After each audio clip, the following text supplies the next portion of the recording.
Chaque fois que nous allons sur Internet, que nous utilisons notre caméra ou même encore que nous allons sur des réseaux sociaux, nous utilisons des modèles de machine learning sans même le savoir. Ces modèles font partie de notre quotidien et nous les utilisons sans même nous en rendre compte. C'est grâce à eux que nous parvenons à traduire des textes en d'autres langues, que nous parvenons à prendre des photos et des vidéos magnifiques, ou même encore que certains d'entre nous arrivent à passer des heures sur TikTok sans même s'en rendre compte. Ces cas d'utilisation ne sont qu'une infime partie de ce que ces modèles sont capables de faire. Dans cette vidéo, je vais vous expliquer ce qu'est un modèle de machine learning, comment il fonctionne et je vous donnerai quelques exemples pour illustrer son utilisation. Alors, attachez vos ceintures et plongez dans le monde du machine learning. Qu'est-ce qu'un modèle de machine learning?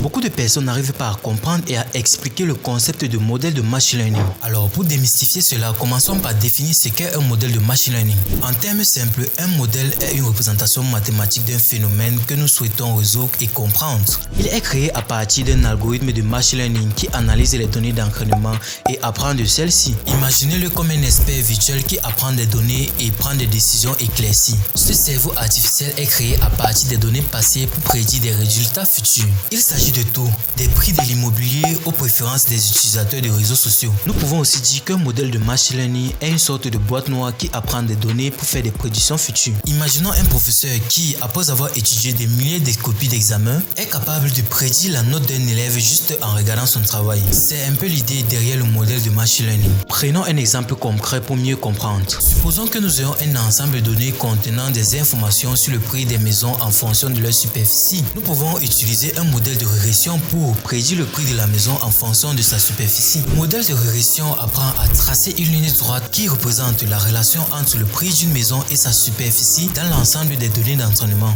Une fois que le modèle est entraîné, nous pouvons l'utiliser pour prédire le prix d'une nouvelle maison en fonction de sa superficie. Ces utilisations nous aident à comprendre ce qu'est un modèle en machine learning. Mais pour ma part, je pourrais tout simplement dire que le modèle est tout simplement le résultat final de l'apprentissage automatique. En d'autres termes, le modèle est ce que l'on obtient au terme de l'apprentissage automatique. Comment l'apprentissage d'un modèle de machine learning se passe-t-il?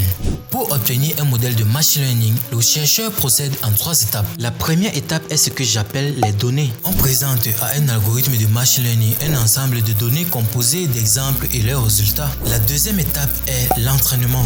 L'algorithme analyse les données et recherche des patterns, des relations entre les différentes caractéristiques et les résultats. Ensuite, la troisième étape est la prédiction. Une fois le modèle entraîné, on pourra alors lui donner de nouvelles données et il sera capable d'effectuer de nouvelles prédictions. Ces 3 étapes sont fondamentales pour obtenir un modèle. Bien sûr, ces étapes ne sont pas suffisantes pour obtenir des modèles performants, mais elle est la base de tout modèle performant. Prenons le cas d'une compagnie d'assurance qui souhaite prédire le risque de fraude à l'assurance. Dans la première étape qui est les données, la compagnie possède un ensemble de données comportant des informations sur ses clients, leurs contrats et des cas de fraude passés. Dans l'étape de l'entraînement, le modèle de machine learning est entraîné avec ces données pour qu'il puisse apprendre à identifier les caractéristiques qui sont le plus souvent associées aux fraudes. À l'étape de la prédiction, le modèle peut être utilisé pour prédire le risque de fraude pour de nouveaux clients. Bon, si tu regardes encore cette vidéo à cet instant, c'est que le contenu est intéressant.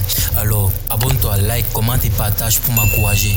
Comment fonctionne le modèle en machine learning? Maintenant que nous avons une idée sur ce qu'est un modèle de machine learning, voyons comment il fonctionne. Les modèles de machine learning sont généralement basés sur des algorithmes qui ajustent leurs paramètres en fonction des données d'entraînement. Ces paramètres définissent la structure et le comportement du modèle. L'objectif de l'apprentissage automatique est d'ajuster ces paramètres de manière à ce que le modèle puisse généraliser et effectuer des prédictions sur de nouvelles données. Pour mieux comprendre tout cela, rien de tel qu'un exemple concret.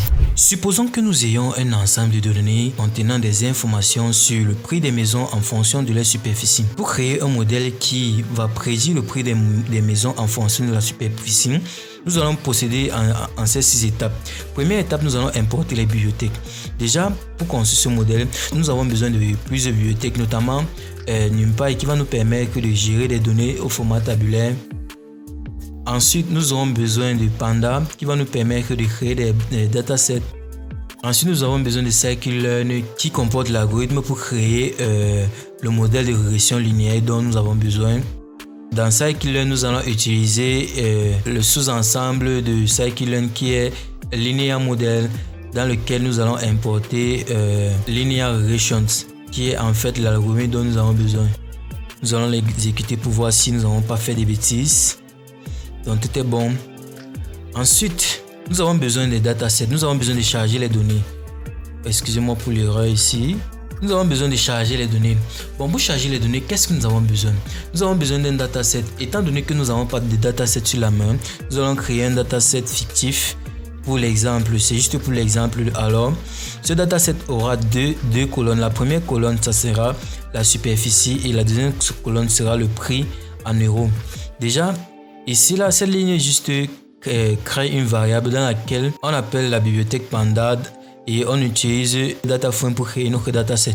Lorsqu'on va exécuter ce code, on va voir que Panda lui va nous classer toutes les données que nous l'avons passées dans un tableau, permettre une bonne visualisation. Déjà, nous remarquons que nous avons pour première colonne une superficie à mètres carrés et pour deuxième colonne le prix en euros. Ok. Par la suite, nous allons définir les variables avec lesquelles nous allons travailler. Pour définir ces variables, c'est très simple. Nous aurons besoin premièrement d'une variable x. La première variable x va juste aller dans notre dataset et récupérer la première colonne qui est juste la superficie. Et nous aurons besoin d'une deuxième variable y qui va récupérer la deuxième colonne qui est le prix. Ces données seront utilisées comme données d'entraînement pour créer le modèle. Ensuite, la création et l'entraînement du modèle consiste en deux étapes. La première étape consiste à créer un modèle linéaire. Dans ce cas, nous avons besoin d'un modèle linéaire. Donc, nous allons créer une variable appelée modèle qui va juste stocker une instance de linear regressions. C'est là notre modèle. Ensuite, nous allons entraîner notre modèle avec la fonction fit qui va prendre en paramètre la superficie, le transformer en un tableau NumPy et le redimensionner. Et nous allons passer aussi la deuxième colonne qui est le prix. Bon, le reshape lui prend en paramètre, il va prendre en paramètre deux choses. Voilà. Après cela, nous allons l'exécuter et exécuter l'entraînement pour voir si tout a bien fonctionné. Après l'entraînement, nous voyons bien que ici nous avons un modèle qui est de type linear regressions. Voilà. Après cela, nous avons besoin maintenant de voir en fait l'expression de notre modèle dans un schéma et en compagnie de nos données. Pour cela, nous allons premièrement importer une bibliothèque Python qui est Matplotlib qui va nous permettre d'afficher et de visualiser nos données. Matplotlib, oui c'est ça. Ensuite, nous allons lui passer nos données d'entraînement. Ensuite, nous allons lui passer le modèle et les données d'entraînement. On va lui demander d'afficher sur un schéma notre modèle et les données d'entraînement. Et au même moment, nous allons directement faire une prédiction avec notre modèle pour voir son expression en fait. On va prédire X et on va colorer le modèle en rouge. Après, on va tout simplement mettre les labels sur le schéma qu'on va créer. Déjà, on va exécuter pour voir si on n'a pas fait de bêtises. Espérons qu'on n'a pas fait de bêtises. Voilà. On voit bien qu'il a représenté sur le schéma tous nos appartements en fonction de leur prix et de leur superficie. Et la ligne rouge est le modèle de régression linéaire qui a séparé de manière la plus claire possible nos appartements en fonction de leur prix. Et nous voyons bien que ici là, si nous avons un appartement qui a une superficie de 80 mètres carrés, si on essaye de faire une projection sur la ligne de régression ici, on va se rendre compte que le prix de cet appartement est sensiblement égal à 160 000 euros. Déjà, pour rassurer ce que je suis en train d'avancer, on va essayer d'effectuer des prédictions avec le modèle que nous venons de créer. Déjà, premièrement, nous avons besoin d'une variable qui va stocker la superficie de la maison, d'une maison que nous voulons prédire son prix. Donc, on va appeler cette variable surface nouvelle maison. On va dire par exemple que la surface est de 80. Ensuite, nous allons essayer de prédire. Nous allons créer une variable predictions qui est égale à qui va prendre en paramètre qui va stocker la prédiction effectuée par le modèle. Donc on va faire une prédiction avec le modèle predict. On va prédire le prix en fonction de la surface de la nouvelle maison.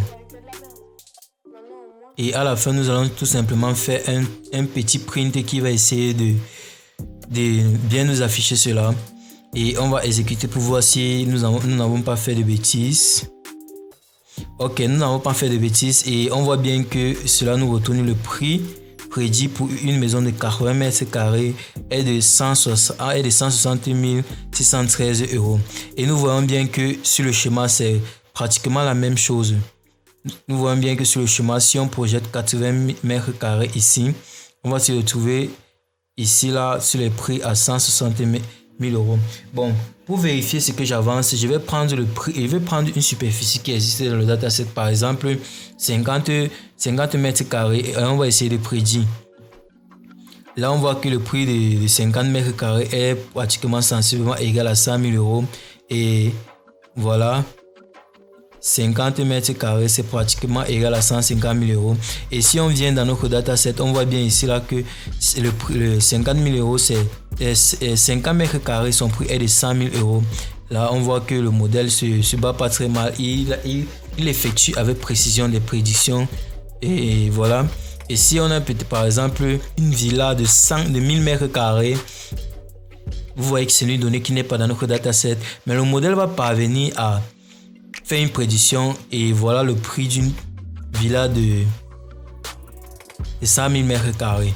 Donc voilà. Cet exemple montre comment les modèles de machine learning peuvent être un outil puissant dans de nombreux domaines. Évaluation et amélioration des modèles. Une fois que nous avons entraîné notre modèle, il est essentiel de l'évaluer pour mesurer sa performance. Pour cela, nous utilisons des mesures telles que le rappel, l'exactitude, la F-mesure et la précision. Ces mesures sont utilisées en fonction du type de problème que nous essayons de résoudre. Si notre modèle ne donne pas de bons résultats, nous devons le retravailler en ajustant les hyperparamètres ou en utilisant des techniques d'optimisation. Prenons l'exemple de la classification d'images. Supposons que nous voulons construire un modèle capable d'identifier les différents types de fleurs en fonction de leurs images. Nous pouvons entraîner un modèle de réseau de neurones convolutifs en utilisant un ensemble de données d'images et de fleurs étiquetées. Une fois le modèle entraîné, nous pouvons le tester sur de nouvelles images de fleurs et évaluer sa capacité à prédire correctement les types de fleurs. Voilà en somme notre plongée dans le monde des modèles de machine learning. J'espère que cette vidéo vous a éclairci sur leur fonctionnement et leurs utilisations. Si vous avez des questions ou des suggestions sur des futures vidéos, n'hésitez pas à les partager dans les commentaires. Et n'oubliez pas de liker, de vous abonner et de commenter pour ne pas manquer de nouvelles vidéos. Merci d'avoir regardé et à bientôt.